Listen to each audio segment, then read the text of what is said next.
Show. Pronto, voltamos. Vamos esperar esse povo retornar. Segunda parte da live. É. Cara, você acredita que eu acho que só uma live eu consegui fazer com uma só? O restante tudo É, foi duas partes. Aqui é muito bom o é, assunto. É muito bom sim, mesmo. sim, sim. Espera esse povo entrar aí, Então a pessoa perguntou do MDR, né? Na verdade, assim, eu penso até que a técnica do MDR, né? Que quando eu falo técnica, eu pego a Ana Castelo, que é presidente da associação, né? Ela fala, não é técnica, né? É um universo, é como se fosse uma nova plataforma, né? De pensar, é como a neuropsicologia, por exemplo, não é uma especialização só da psicologia, né? É uma coisa um pouco mais profunda. Então, é EMDR, é isso? E de eyes, né? De olhos, né? Aí movimento, né? Direcionado, e aí assim, a tradução que é lá do inglês, é movimento dos olhos. Então, através de uma técnica como se fosse hipnose, né, o profissional ele consegue acessar memórias, e aí a pessoa consegue colocar para fora muitos sentimentos, é bem profundo, sabe, é bem interessante. Aí tô vendo a galera voltando aí para a sala, significa que a coisa foi boa, né? Não foi, tá sendo, para mim tá sendo maravilhoso, porque é um desafio. É um desafio, porque uma coisa a gente lê na internet, Ari, mas é muita linguagem técnica e a galera não entende, precisa de um profissional para poder dar não só acompanhamento, né? E eu não vou ficar entrando num assunto que eu não entendo. Eu entendo pouco, o que eu aprendi foi nos treinamentos. Claro, mas é normal, até porque também tem as áreas de afinidade, né? Eu tive um aluno, ele fez comunicação, foi meu aluno na graduação, e aí ele, por conta de ter visto, no caso, minhas aulas, fez meu treinamento e tal, ele foi fazer pós-graduação em neurociência na Unifesp. E aí eu acabei orientando ele na pós-graduação, né? Fui orientador do trabalho dele, e ele trabalha com dança, tal, também fez essa relação. E aí a gente começou a trabalhar essa questão da relação do corpo e da mente, tal, do cérebro. E assim, é uma área completamente específica, né? Porque entra psicomotor, né? Eu já dei aula na pós de psicomotricidade clínica, por exemplo, neurofisiologia, tal. São áreas muito específicas. O mais difícil que eu sempre penso, né? Como eu também trabalho com comunicação, trabalho em meio de comunicação, é tentar trazer essa linguagem que parece ser muito complexa de uma forma simples para que, por exemplo, um leigo entenda. Porque ninguém é obrigado a conhecer uma linguagem neurocientífica, né, ou ficar lendo coisas. As pessoas querem saber assim, o que isso vai ajudar no meu dia a dia. Né? Então, assim, eu preciso diminuir a quantidade de açúcar para melhorar o meu desempenho neurológico? Isso. Então, assim, é isso, sabe? Ah, mas doce é muito bom. Claro que é muito bom. Aí quando você tiver 70 anos, que você tiver com Alzheimer, aí você vai ver que o doce te prejudicou. Né? Então tem essa questão. Né? Então, assim, é importante pensar assim, como que eu vou trabalhar, né, esses conhecimentos científicos a partir de agora. Né? Acho que essa é a grande questão. Vamos ver aqui. Até a Juliana fez a cara. Deixa eu fazer a primeira pergunta aqui. Eu creio que ela foi feita na hora que a gente estava falando sobre a respeito da importância da respiração. Como fazer para trabalhar com pessoas que possuem problemas respiratórios? Isso, perfeito. Em geral, a gente tem problema assim, né? A pessoa tem dificuldade de respiração e aí acaba também tendo problema de ansiedade ou problemas, assim, em geral as pessoas que têm asma, por exemplo, ou têm alguma dificuldade de respiração, também acabam tendo síndrome do pânico em algum momento. Por quê? Porque elas ficam um pouco desesperadas, aí algumas têm claustrofobia, então vem acompanhado de problemas emocionais por causa da respiração. Então, assim, eu tenho problema respiratório, tá, mas você respira? Respiro. Então, assim, não é porque eu tenho problema respiratório que eu vou parar de respirar.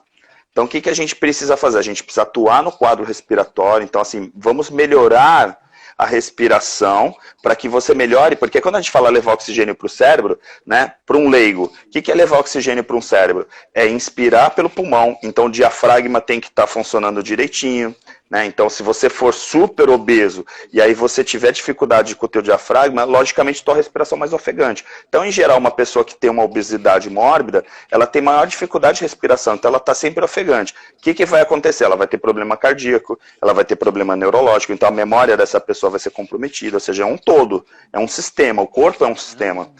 Então, quando a gente tem, por exemplo, uma pessoa que tem dificuldade respiratória, claro que ela tem que atuar na respiração. Se você faz uma técnica, no caso eu trabalho com hipnose, aí eu vou fazer uma respiração holotrópica, por exemplo, fazer uma regressão, que é uma técnica bastante utilizada hoje em dia em treinamentos e tal. Assim, se essa pessoa tiver asma, se ela tiver bronquite, ela tiver dificuldade de respiração, o que vai acontecer? Ela vai ter problema de alcançar aquele estado mental que a gente precisa colocar a pessoa, por exemplo, ela vai ter que entrar em transe, porque ela está com a respiração reduzida. Então, essa pessoa, sim, vai ter problema de atuar em algumas áreas. Então, assim, eu tenho problema respiratório, aí eu vou ter insônia. Então, uma coisa vai ligando a outra, entendeu? Verdade. Isso é até Bíblia, né? A Bíblia diz que um abismo chama o outro. Vamos lá. Porque tipo isso. Porque algumas vezes a gente sabe o que está acontecendo, mas não consegue mudar. Assim, eu gosto muito de pensar... Não, pode falar. É porque essa pergunta foi feita na hora que a gente estava falando do X assunto, mas pode continuar. Tá, mas é porque assim, em geral, a gente não muda porque a gente não quer. Esse é um ponto. Mas aí por que a gente não quer mudar? Né? Porque a gente fala, mas poxa, tem vezes que eu não consigo mudar. Por exemplo, a gente entrevistou a Silvia Malamud, que trabalha com relacionamentos abusivos. Então, por exemplo, tem mulheres que sofrem relacionamentos abusivos, principalmente mulheres, tem homens também, mas em geral as mulheres. E aí o que acontece? Ela vira refém daquilo e ela acaba se condicionando, existem até algumas técnicas para isso, mas assim, em geral, acaba criando uma zona de conforto. Porque, por exemplo, se você tiver uma pessoa que está num relacionamento abusivo, em geral a pessoa mantém esse relacionamento abusivo porque ela fica pensando, pô, mas o que vai ser de mim sem aquela pessoa? Então, quando uma pessoa tem uma dor, em geral, a gente percebe que a pessoa, ela tem uma... É até muito louco pensar, né? Falar assim, pô, mas uma pessoa tem uma dor e quer ficar com a dor. Mas a pessoa fica com a dor por quê? Porque com aquela dor, ela consegue ter uma rede trabalhando para ela. Então, assim, se você vitimiza, se você vira uma vítima do teu grupo, em geral as pessoas te dão mais atenção. Então, uma pessoa, por exemplo, que na infância, ela teve sempre muito tratamento, ou seja, muita gente, né, em volta, tal, quando criança, ou seja, uma criança mais mimada, quando ela vira adulta, que aí ela não teria isso naturalmente, porque aí ela ia ter, na fase adulta, que seria independente, ela acaba vitimizando, criando doenças, e aí sim a gente fala das doenças psicossomáticas, ela vai ter uma redução da imunidade dela, e aí ela vai acabar contraindo algumas doenças, às vezes crônicas, para que tenha sempre gente dando atenção para ela. Ou seja, é aquela criança que quando pequena, não queria ir para a escola, e aí estava com febre. E aí a criança com febre, a mãe não ia trabalhar para cuidar dela. Então toda hora que a mãe ficava em casa porque ela estava doente, ela educou aquela mente a ficar doente para chamar atenção. E aí então aquele adulto vira um adulto doente para poder ser uma vítima e aí ter a atenção dos amigos, dos relacionamentos e tal. Então, em geral, a gente acaba vendo que não é que a pessoa queira ficar doente, né? Conscientemente, ninguém quer ficar doente, né? Se falar doença psicossomática, mas é que o gatilho que traz essa doença, na verdade, é o efeito colateral da doença que traz naquelas pessoas. Então, assim, eu, por exemplo, doente, eu não preciso lavar louça, eu doente, eu não preciso limpar a casa. Cara, e aí, então, assim, eu acabo criando uma rede de proteção. Eu doente, eu não preciso trabalhar, eu doente, as pessoas sempre estão me dando presentes. Né? Porque quando eu era doente, as pessoas me traziam doente, me visitavam. Então eu acabo sendo o centro das atenções. Então, em geral, a pessoa que vitimiza, ela acaba sempre tendo nessas doenças atraídas para esse desejo de ser o centro das atenções. Então eu preciso ressignificar isso nessas pessoas. Né? Veja que é uma coisa muito profunda. Demais, porque por isso que tem um estouro de gente aí com essas doenças psicossomáticas aí. Cara, o negócio é muito mais profundo do que eu imaginava. Muito mais. E existe uma coisa também, cara, que eu falo para as pessoas, tem que tomar muito cuidado, porque às vezes a gente fica achando que assim, a doença psicossomática é, por exemplo, uma pessoa que quer ficar doente, assim, tipo, ficar atraindo doença, tal, eu penso que vou ter um câncer, Não. É porque, em geral, as pessoas que estão nesse momento de vitimizar, porque elas estão com a autoestima mais baixa, elas acabam tendo uma imunidade mais baixa. E aí é comum, por exemplo, um vírus, né, atacar uma pessoa nesse caso. Porque, por exemplo, um vírus chega em mim, aí eu estou imune, eu estou forte, e o vírus vai embora. Ele passou por mim e foi embora. Agora ele chega em você, você está vulnerável, ele vai deitar e rolar. Então, nesse momento de coronavírus, a gente tem que tomar muito cuidado, não só de colocar máscara. Porque se você colocar máscara, mas está com medo, em algum momento o vírus vai te pegar. Pode ter certeza, porque ele é um inimigo microscópico. Agora, se você, em vez de ficar com medo, você colocar a máscara, falar, eu vou colocar a máscara para proteger as pessoas da minha volta, porque eu não vou ter problema. Aí é diferente. Top. Tem mais 2 perguntas aqui, a gente vai encerrando. Galera, só aproveita a oportunidade que o homem tá aí, hein? E faça pergunta. Tem a pergunta. A Ronange também está aí, né? A Ronange, nossa diretora lá no Marca, uma das facilitadoras do Marca Pessoal também. Legal. Uma grande pessoa, consteladora também. Tem pessoas aqui, a Bianca, tanta gente legal aqui, né? Vendo coisas legais. Eu fico muito feliz de poder levar esse assunto, né? Às vezes quando as pessoas, agora à tarde eu estava conversando com uma pessoa, falou, poxa, mas você está numa sequência de lives, aí terça-feira agora eu tenho com o Alexandre Quartz, tem outras e outros. É porque é importante as pessoas terem esse conhecimento. É saudável, né? É muito prazeroso ver quando uma pessoa compreende isso, né? Essa expressão, caramba, eu não sabia disso, que legal, porque de certa forma eu estou ajudando a mudar o padrão da vida dessas pessoas, né? Legal. Na verdade, foi o dom que Deus nos deu, né, Ari? De querer sempre transferir e ver o próximo bem, nada apaga um sorrisão, né? A alegria. Sim, sim. A Paty fazendo aqui, ó. Não sei se é da parte que você vai ler, a parte está falando assim, ó, a neurociência explica hoje o porquê de tantos indivíduos com problemas psiquiátricos estamos mais frágeis para emoções e decepções. Eu vou falar uma coisa que parece até louco, né? Parece assim, falar, não é possível que você vai falar isso até como neurocientista, mas assim, o que tem acontecido é que assim, aumentou o número de doenças? Não, aumentou o número de diagnósticos. Então, por exemplo, vai aumentar o número de pessoas com coronavírus? Vai, porque agora os testes estão vindo, mais gente vai testar e vai aumentar o número. Aí todo mundo vai falar, meu Deus, espalhou. Não espalhou nada. Já tem um monte de gente que está com o vírus, só que vai confirmar através do teste. No caso das doenças psiquiátricas, parte psicológica, também algumas doenças mentais, elas estão relacionadas à ampliação desse universo. Antigamente, na época dos nossos avós, se você falasse assim, eu quero ir num psicólogo, eles sumiam com você. Porque ir no psicólogo era coisa de louco, né? E louco não tinha espaço na sociedade. Hoje não. Hoje a gente tem pessoas que podem, né, ter tratamento, podem ser, às vezes a gente fala curadas, né? Mas às vezes tem doenças crônicas, inclusive neurológicas, que elas não são curadas, mas elas são administradas. Então, por exemplo, a vida inteira você vai estar acompanhando com medicamento, mas você vai ter uma qualidade de vida super boa, né? No caso da própria diabetes, próprio colesterol alto, são doenças que, assim, você vai ser curado do colesterol, da problema cardiovascular e tal. Não, mas você vai viver bem, porque já tem medicamentos para isso, né? No caso das doenças psiquiátricas, sempre teve muita gente com problema psiquiátrico, só que eles eram escondidos embaixo do tapete, sabe? Então não significa que tem mais gente ansiosa hoje em dia, claro. Assim, tem mais gente ansiosa, tem mais gente, né, com depressão e tal, mas tem por quê? Por causa do estilo de vida. Aí não tem a ver com a questão de porque mudou o homem, nem nada. É porque a gente está vivendo num mundo que, eu até falo lá no curso da terceira idade, na faculdade, que eu passo para o pessoal mais maduro, costumo falar, a gente trabalha desde pequenininho para estudar ser alguém na vida. Ou seja, a gente cresce no modelo de produtividade. A gente tem que ser produtivo, você tem que ser alguma coisa, senão você é um vagabundo, né? Então, quando a gente chega num determinado momento que a gente está produzindo já muito e a gente fica com a sensação de que a gente ainda está devendo, aí não tem jeito. Aí vai ter problema psiquiátrico mesmo, aí não é nem psicológico, é psiquiátrico, porque aí você vai ter um problema de aceitação. E aí a depressão vem mesmo porque é aquela coisa, né? Eu estou produzindo... Agora a gente vai ver isso muito fortemente por conta da síndrome, né? Dessa pandemia, que é a questão da depressão. Muita gente que produzia e se achava importante porque produzia, na hora que ficar desempregado, essas pessoas vão correr para as igrejas, correr para as clínicas psiquiátricas, correr para os psicólogos, porque elas vão tentar buscar em Deus ou num profissional ajuda, porque elas vão perceber que efetivamente elas estavam correndo mais no caminho errado.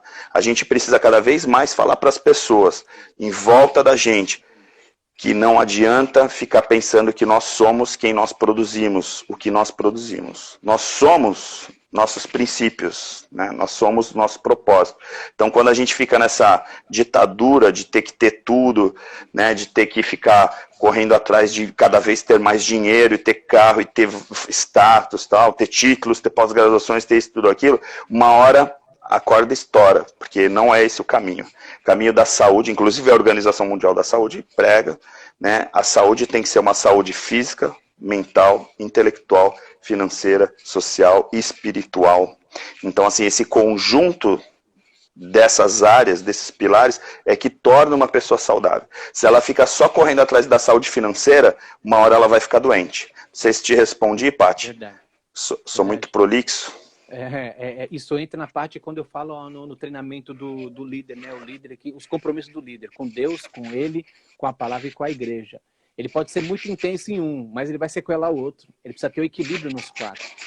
E esse é o desafio da galera, porque eles às vezes, eles querem fazer para mostrar pro Ari que eles sabem, para mostrar resultado pro Ari, entendeu? Então ele se desgasta em uma área e sequela a outra. Tem uma pergunta aqui, para os leigos que não conhecem muito do assunto, como fazer para ter uma mente saudável? Quais as dicas essenciais? Para mim, eu falo, as pessoas acham isso absurdo, né? Mas assim, é ter uma boa respiração e uma boa alimentação. O resto é bobagem. Se você se alimentar, bem, tem tudo. Se você se alimentar bem, né? Alimentar bem é assim, não é ter que comer salada, ter que comer... não é calorias, não. Comer bem é tentar equilibrar a alimentação. Né? E aí não é assim, comer 3 em 3 horas. Não estou falando de nutrição, eu estou falando comer bem no sentido de comer saudável. Para quê? Para você poder ter nutrientes, para que, por exemplo, o corpo precisa de proteína para transformar proteína em algumas partes que são importantes, vitais para o cérebro funcionar. Todo mundo sabe, aprende na escola, que potássio, cálcio são importantes para a memória. Né? Mas de onde vem o cálcio? Né? De onde vem o potássio? Então você tem saladas, você tem carne, você tem um monte de coisa. Então quando eu vejo as pessoas falando, estou fazendo dieta da proteína, estou fazendo jejum, estou fazendo isso, aquilo, eu fico assim, meu Deus do céu, né? Que absurdo. Ou então assim, estou praticando meditação, né? Ou então estou fazendo yoga. Assim, não é a meditação no yoga, eu não estou desmerecendo, né, essas partes, mas que a yoga, a meditação, né, a oração, são momentos para a gente entrar para dentro da gente e sentir a respiração com consciência. Porque para mim respirar não é a respiração do cérebro reptiliano, que é uma respiração só para sobreviver. Porque senão a gente não vai estar vivendo, a gente vai estar sobrevivendo. A diferença entre quem vive e quem sobrevive é que quem vive está respirando consciente, está falando consciente, né, está pensando consciente. E aí, então, a pessoa é mais saudável. Então, o segredo aí, não sei se respondi a questão, é basicamente respirar com qualidade e se alimentar com qualidade. E aí, na alimentação, claro, entra a questão da água. Até a Fátima, na live que a gente já fez de manhã, de tarde, tinha até comentado a questão de beber água também, porque a água é um grande acelerador, por exemplo, da produção de oxigênio. Né? Então, quando a gente bebe água, também ajuda muito no metabolismo da produção do oxigênio no organismo. Tá? Então, é importante para isso. Além de ajudar no rim, né? Porque o rim produz... O EPA produz algumas substâncias que são super importantes para os processamentos das sinapses, dos neurônios. Então, assim, beber água ajuda os rins. Automaticamente melhora a condição do sangue cardiovascular para poder levar oxigênio para o cérebro. Ou seja, sistema, uma coisa está puxando a outra. Não adianta, cara. Uma coisa puxa a outra, depende da outra. Show de bola. Qual a diferença entre problema psicológico e psiquiátrico? Assim, basicamente, a gente está falando de problemas que estão relacionados à mente, né? Então, assim, porque às vezes ainda poderia entrar um terceiro vetor aí, que é o neurológico, né? Porque assim, tem o mental, tem o psiquiátrico, o psicológico e ainda tem o neurológico. Às vezes eles estão todos interligados, mas o que a gente costuma pensar é que, no geral, a medicina psiquiátrica, ela entra com um efeito um pouquinho mais neurológico e aí, portanto, medicamentoso em questões mentais. Então, por exemplo, se uma pessoa está com um transtorno mental e ela está num nível mais leve, vamos dizer assim, onde ela ainda possa, vamos supor, eu ainda tenho cognição, ainda consigo entender as coisas, eu tenho sentido nas coisas. Então aí nesse momento a terapia pode ajudar, então o trabalho do psicólogo, ele pode ajudar porque aí vai ser um profissional, que é um profissional que tem competência de, junto com a pessoa, buscar soluções. Agora, em determinados momentos que a pessoa já está com um problema químico, por exemplo, uma pessoa está com uma falta de uma substância no cérebro que ela não está conseguindo processar e aí ela está achando que estão perseguindo ela e tal, não adianta só fazer terapia. Aí tem que entrar com medicamento para poder, por exemplo,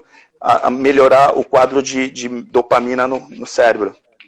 Né? Então aí a psiquiatria entra. Então eu costumo dizer que a psicologia é uma área mais sutil da mente e a psiquiatria uma área um pouquinho mais invasiva, porque aí já entra num quadro de medicamentos e num quadro um pouquinho mais de intervenção. E aí um terceiro quadro ainda que seria neurológico, né? Que aí é aquele momento que, por exemplo, numa isquemia, você foi num neurologista, você teve uma isquemia, um AVC, paralisou áreas do teu cérebro que comprometeram inclusive a parte motora. E aí não adianta você ir nem no psicólogo nem no psiquiatra. Você vai ter que fazer um trabalho com medicamentos para recuperar efetivamente as sinapses daquele lugar. Trabalhar o que a gente chama de neuroplasticidade, ou seja, tentar buscar novos caminhos para chegar na solução daquele problema. Top. Show de bola. Tem a Juliana aqui, ó. Não sei se você viu aqui a Juliana, né? Tem uma teoria, você viu? E aí fala sobre aquela questão que eu estava falando da Silvia Malamud, que é da questão do abuso e tal. Assim, entra até em constelações, tá? Ronanja e a Célia tem pessoas que trabalham com constelações sistêmicas que estão aqui, que é uma outra linha também dentro das teorias aí de comportamento e tal, porque quando a gente fala do Bert Helling, aqui no Brasil tem o Roberto Deschi, o Fernando de Freitas e tal, que são grandes professores dessa área, mas assim, em geral, quando a gente fala da neurologia, aqui eu gosto muito de pensar que a gente tem processos de aprendizagem que aí não entra na questão da neurológico, assim, da sinapse em si, mas do processo de aprendizagem, ou seja, a gente tende a reproduzir o que a gente aprende por associação, vamos dizer assim. E aí a gente reproduz o que a gente aprende. Então, se por acaso, e é muito comum isso, viu, Ju, o que você colocou é importante, muitas vezes o quadro de abuso tal que tem é reproduzido já de gerações. Então, às vezes o vô já abusava a avó, aí eu abusava o filho tal, e aí vem vindo. E aí cabe, por isso que constelação é muito incrível, né, uma técnica sensacional, um universo incrível, porque consegue ressignificar e aí curar todas as variáveis, toda a capilaridade, né, para resolver essa questão. Mas do ponto de vista neurológico, eu poderia entrar aqui em epigenética, né, que são as memórias das células, tal, mas aqui não envolve a neurologia. A neurologia aqui envolve no questão do processo de aprendizagem. Eu aprendi, né, com os meus pais, eu vi isso acontecer, e aí eu acabo reproduzindo. É muito comum, principalmente crimes graves, né, pessoas que são muito violentas, em geral têm sofrido abuso. E aí elas acabam se tornando muito violentas contra as pessoas. O que mais? Você vê que o negócio é... Eu preciso de fazer mais live com o mestre. Ô, mestre, deixa eu fazer uma leitura aqui. Em Josué 1,9, né? A Bíblia diz o seguinte: não te mandei eu, esforça-te, tem bom ânimo, não temas. Não te espante. Vou ler o 8. Não te aparte da tua boca o livro dessa lei, antes medite nela dia e noite. Porque assim, a galera, ela não sabe, tem muitos, pasmem, que tem muitos hoje, não sabem nem o que é meditar, né? Às vezes tem uma coisa chamada crença no meio até dos cristãos, que ele fala assim, mas é coisa meditar, não é no proveito de Deus. Cara, você precisa saber o significado da palavra meditar. Porque a própria Bíblia diz para a gente meditar, ou seja, fazer o exercício, né? Medita de dia e de noite. E depois eu faço uma leitura a respeito lá de que Salomão fala em Provérbios 4:23, ele diz o seguinte: sobre tudo que se deve guardar, guarda o teu coração. Quando ele fala coração, não fala do músculo, ele fala disso. Porque dele procede toda a sua vida. Ou seja, o que tem de gente, então, que hoje não medita e não guarda o seu coração, está vivendo esse monte de caos que a gente passou a falar não só desta live, mas da nossa live anterior. Então, assim... eu acho que, Juilson, a questão da palavra, né? Acho que é até interessante você ter citado, porque, assim, existem várias passagens, inclusive tem alguns livros que trazem, né, o Jesus como psicólogo, tem várias Inclusive eu tenho um livro que eu recomendo muito para alunos, né, na pós-graduação, tal, que é a Religião do Cérebro. Se vocês quiserem ler, é muito interessante, porque ele mostra um pouquinho... A religião, porque aí ele mostra um pouquinho, assim, determinadas passagens que falam sobre neurociência, tal, e aí trazem um pouquinho essa ligação da religião com a neurociência. Mas assim, o mais importante que a gente tem que entender é o seguinte: o que é a religião? A religião é um caminho para a fé. Né? É uma escolha para a fé. Tem gente, por exemplo, que fala assim, até outro dia num treinamento, algumas pessoas, eu sou ateu, né? Aí, legal, ok, você é ateu. Mas você acredita em você? Acredito. Então, assim, então você tem fé. Não, como assim? Não, eu não tenho fé, eu acredito em mim. Não, mas você acredita em você? Aí, assim, acredito. Então, você percebe que, na verdade, a gente, quando fala de religião, muitas vezes a gente acaba confundindo as coisas. E para o cérebro, existe uma área pré-frontal, que é uma área responsável pela fé. E a fé está relacionada à resiliência, está relacionada à determinação, à organização e à disciplina. Então, é incrível que você pega, por exemplo, esses 4 pilares, e aí você traz para os campos das diversas religiões e diversas doutrinas, tal, não importa qual é o grau de espiritualidade que as pessoas têm nas suas diversas religiões, as suas conexões com o universo, com Deus e tal, é incrível que a gente percebe o seguinte, que o mais importante não é no que você acredita. Né? Porque tem gente que fala, eu acredito nisso, eu não... Aí existem as brigas e as guerras religiosas, mas na verdade o mais importante é se você acredita. Como a gente falou lá no finalzinho da outra live, né, que é a questão da gratidão, a fé é muito importante para gerar comprometimento e também para, como eu falei, essa área pré-frontal que é relacionada a processos.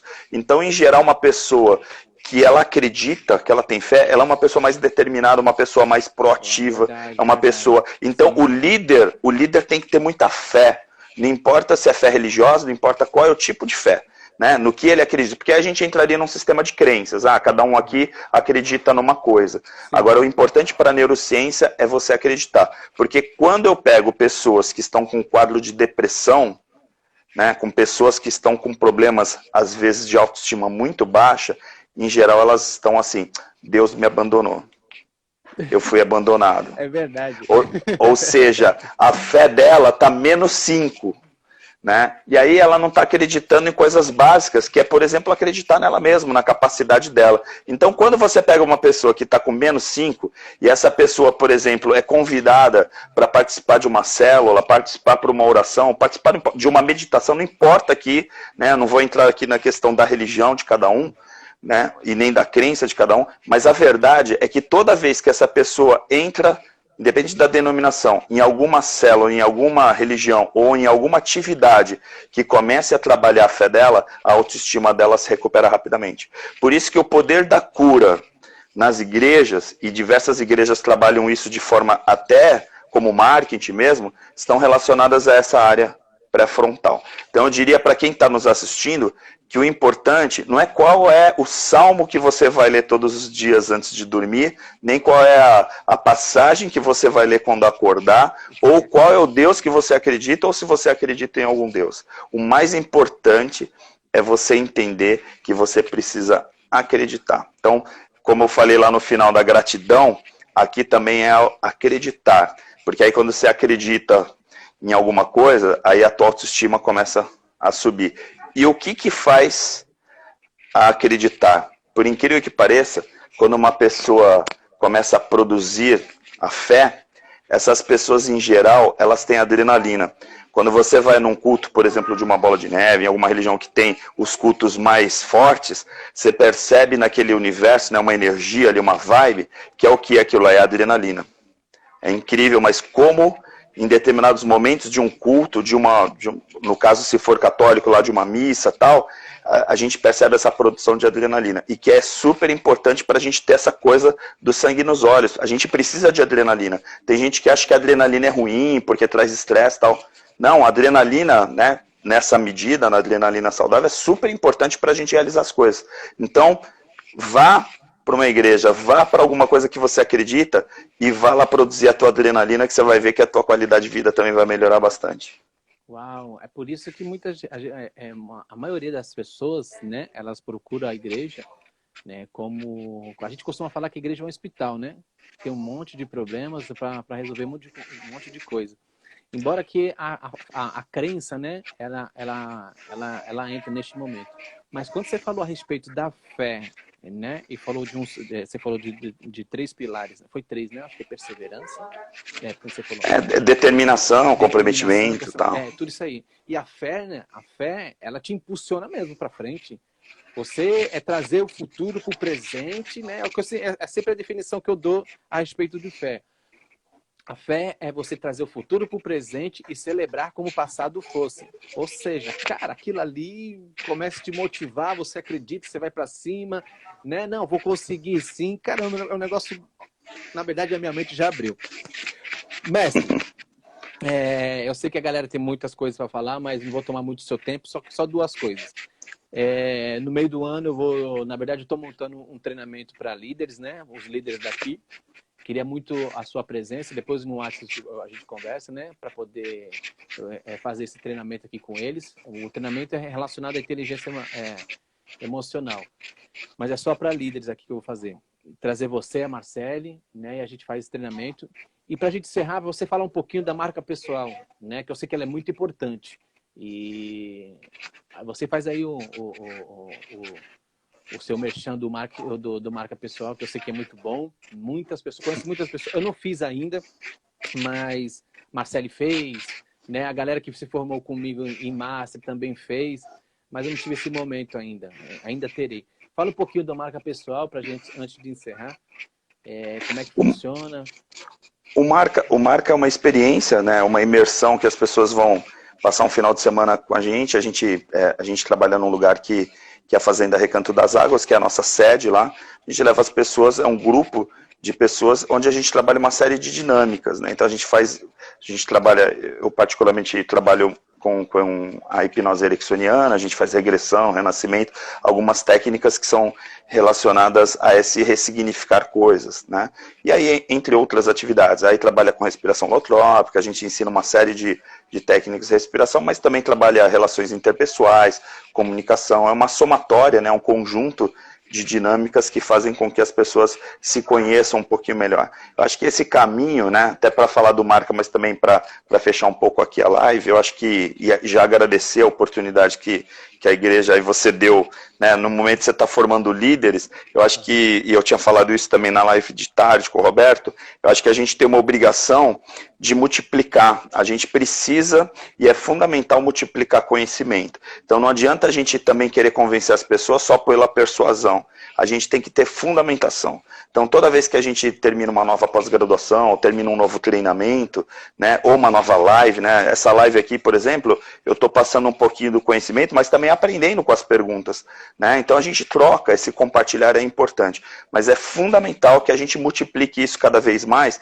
porque a gente está vivendo um momento que as pessoas estão enclausuradas, né? Como um amigo ontem falou, o professor Panzero comentou, né? A gente está enclausurado e quando sair dessa clausura, a gente vai precisar muito ajuda de pessoas que tenham um preparo um pouquinho melhor. Não só ajuda profissional, né? Porque aí tem os psicólogos, tem psiquiatra, tem neurocientista e tal, mas também ajuda de pessoas dos amigos. E aí esses amigos, eles precisam ser bem informados. Então é fundamental que tenha essa relação. Então eu diria que até gosto muito de pensar, porque muitas vezes eu quando faço marca, aí tem amigos meus que estão lá, e aí falam assim, nossa, você tem uma mediunidade incrível, né? E aí a pessoa é espírita, né? Fala, tem uma mediunidade, né? Aí a pessoa acha que eu sou espírita. Aí vem no mesmo grupo uma pessoa e fala assim, mas olha, você fala melhor do que o meu pastor. Qual a igreja que você congrega, né? E aí eu vejo que as pessoas, cada uma nas suas crenças, vem falar para mim que estão gostando do que eu estou falando. Por quê? Porque acho que a grande inteligência nesse momento que a gente está vivendo, de um mundo tão dividido, né, tão obtuso, tão agressivo, é alcançar as pessoas dentro dos universos delas. Então, se a gente está aqui, por exemplo, e foi o motivo de eu ter aceito o teu convite, porque muitas pessoas acham que o neurocientista tem que ser ateu, né? E aí eu gosto de pensar que existem neurocientistas, sim, que são ateus, né? Mas existem neurocientistas que também são evangélicos, né? E por que que a gente vai numa igreja? Por que que a gente vai ler ciência, tal? Por que isso? Porque, na verdade, faz parte da nossa vida. Faz parte da vida. Então, assim, não importa qual é o caminho que você escolher, que você está aqui nos assistindo, pense que você tem uma importância a partir de agora, por ter conhecido um pouco isso que a gente conversou aqui, uma responsabilidade muito grande de ser multiplicador. Então, eu gosto de pensar que todas as pessoas que me conhecem, mesmo que um pouquinho, a partir daí, como alguns amigos que foram meus alunos, depois foram fazer pós-graduação em neurociência, tem amigas que fizeram comunicação, depois foram fazer psicologia por minha causa, ou seja, eu de certa forma, entre aspas, contamino um pouco essas pessoas, porque é fundamental que a gente se dedique, principalmente nessa nova era que está começando agora, esse novo momento de planeta, onde a gente tem que começar a se preocupar mais com as pessoas do que com as coisas. Eu acho que se eu pudesse deixar um recado para essa live, né, é pensar o seguinte, não é a oração que você vai fazer, não é a passagem da Bíblia que você vai ler que vai fazer você mais cristão. Vai ser você, depois que você fechar a sua Bíblia, ou depois que você terminar a sua oração, é como você vai tratar as pessoas que estão bem próximas de você. Porque não adianta nada você chegar num púlpito e pregar para a sua igreja e nos bastidores você está tratando todo mundo como se fossem coisas. Então fica o recado para que a gente lide efetivamente com a nossa fé de uma forma que a humanidade melhore a partir de agora. E talvez, não é por acaso, a gente está vivendo um momento que, em momento algum, a humanidade viveu, que é começar a ser mais humanos, tá bom? Então, muito obrigado, Gilson, pela oportunidade, né, e a sua igreja aí de fazer essa live. Eu estou vendo aqui a quantidade de pessoas que entraram aqui, fico muito feliz, né, agradecer, né, Ronange, Rose, nossa, tem tanta gente aqui, gente de São Paulo, gente até do exterior que está aqui nessa live. Não é por acaso, é uma sexta-feira, que é uma sexta-feira santa, né, como diria para os católicos, mas mais do que isso, é uma sexta-feira que a gente está no meio de uma pandemia, que ninguém está saindo de casa para pensar nas pessoas. As pessoas precisam ser a prioridade a partir de agora, porque senão vai chegar uma hora que um micro-organismo vai, como a Ju estava falando em algum momento, né, que estão surgindo doenças que estão corroendo o cérebro. E aí entra a questão da neurologia. E aí é um vírus ou uma bactéria que vai começar a invadir os corpos das pessoas para elas aprenderem a ser mais humanas. Tá bom? Show. Então, é isso. Muito obrigado pela oportunidade e agradecer a todos. E quem tiver ainda perguntas, Gilson, desculpe só tomar liberdade, vocês podem me seguir, eu estou como Ari Brito no Instagram, pode mandar lá no box, a gente continua conversando, eu estou à disposição de todos vocês, tá bom? Vai ser um prazer enorme continuar conversando com vocês sobre esse assunto. Para mim, neurociência é uma paixão, né? Então eu realmente fico muito entusiasmado de poder falar. Eu ficaria aqui a noite inteira falando, sem dúvidas, tá bom? Gente, segue ele lá, né, Ari Brito, tá vai no meu WhatsApp, no meu Instagram também, caso não consegue achar, né, no seguidor, ou seguindo, que você acha ele. Ari, obrigado mesmo. Foi uma aula para mim tremenda, né? A gente precisa muito, principalmente nessa área. Como eu falei para você no WhatsApp, minha preocupação hoje é depois da pandemia, não é agora, é depois, o emocional da galera, né? Então, hoje, na verdade, desde quando surgiu isso aí, eu comecei a tentar montar um treinamento, um estudo, para que eu possa trazer para essa liderança, para tornar eles um pouco mais fortes, né? Porque líderes saudáveis, né? A gente tem uma igreja saudável. Então, os pontos que você bem colocado aí. Muito obrigado por tudo, por compartilhar conhecimento. Você falou, essa frase para mim foi top, compartilhar esse conhecimento. E faz jus o que Paulo, ele diz lá em Timóteo, ele diz o seguinte, lá em 1 Timóteo 4,6, ele fala o seguinte, ó, tem cuidado de ti mesmo e da doutrina, ou seja, daquilo a que você está aprendendo. Persevere estas coisas, pois fazendo isso te salvará tanto a ti mesmo como aos que te ouvem. Ou seja, a gente tem uma responsabilidade muito grande, não só de salvar a gente, mas sim das pessoas que estão ao nosso lado. Mestre, obrigado. Tamo juntasso aí. E Valeu. nossa próxima live vai ser sobre marketing, né? E a gente vai conversando. E boa Páscoa para todos aí, né? Boa Páscoa. Para todos nós. Fica com Deus, tá bom? Bom descanso, dá um beijo na família aí. E até a próxima. Valeu. Gente, Valeu, obrigado, tudo de bom. viu? Até Valeu. a próxima. Tchau, tchau, gente.